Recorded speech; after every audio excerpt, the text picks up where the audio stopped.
अज़ीज़ान इस्लाम, अस्सलामु अलैकुम वरहमतुल्लाहि वबरकातुहू। आप तमामी हजरात से गुजारिश की जाती है कि खुद भी कुरान करीम की तिलावत, तर्जमा और तफसीर समाअत कीजिए। अपने अज़ीज़ व क़रीब और रिश्तेदार को भी शेयर कीजिए ताकि आप इसके ज़रिए सदक़ाए जारिया के मुस्तहिक़ हो जाएं।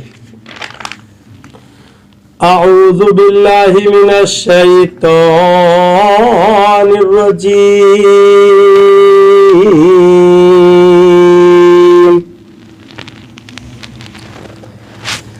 बिस्मिल्लाहिर रहमानिर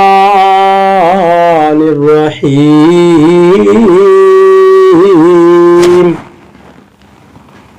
तर्जमा कंजुल ईमान। अल्लाह के नाम से शुरू जो निहायत मेहरबान रहम वाला।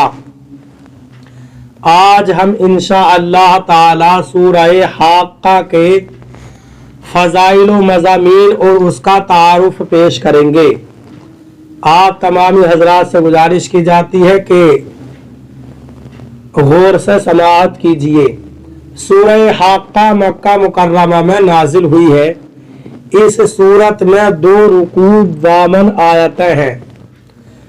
हाक्का क़ियामत के नामों में से एक नाम है और इसका माना है यकीनी तौर पर वाक़े होने वाली।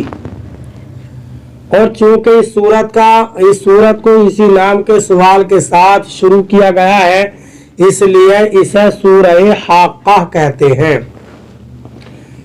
इस सूरत का मरकजी मजमून ये है कि इसमें क़ियामत की होलनाकियाँ बयान की गई और ये बताया गया कि कुरान मजीद अल्लाह ताला का कलाम है और नबी अकरम सल्लल्लाहु अलैहि वसल्लम कुफ़ार के तमाम इल्ज़ामात से बरी है।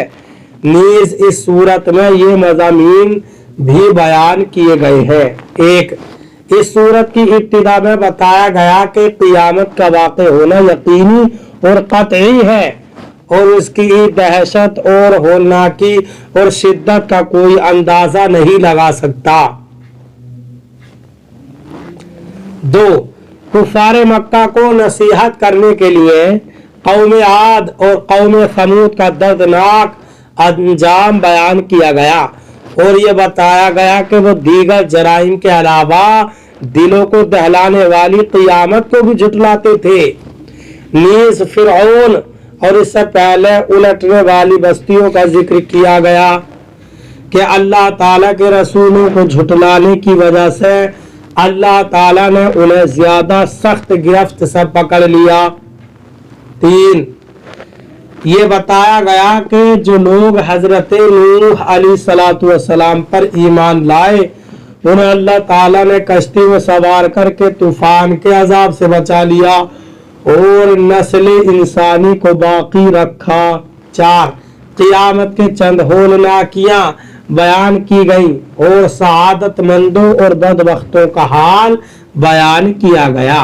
5, अल्लाह ताला ने कसम खाकर बताया कि कुरान मजीद अल्लाह ताला की वही है, किसी शायर का कलाम या काहिन का कौल नहीं है। 6, इस सूरत के आखिर में दलील के साथ बयान किया गया कि हुजूर पुरनूर सल्लल्लाहु अलैहि वसल्लम सच्चे रसूल हैं।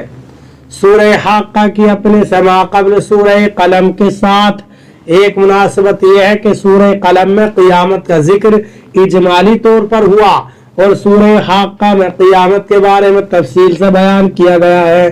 दूसरी मुनासिबत यह है कि सूरह कलम में कुरान मजीद को झुटलाने वाले हर शख्स के बारे में वईद बयान हुई और सूरह हाक्का में कुफ़ार मक्का को तंबीह और नसीहत करने के लिए उन उम्मतों के अहवाल बयान किए गए जो अपने रसूलों को झुटलाने की पादाश में दर्दनाक अजाब में मुब्तला हुई। अल्लाह ताला हमें कुरान करीम पर सही माना में अमल की तौफीक अता फरमाए। आमीन।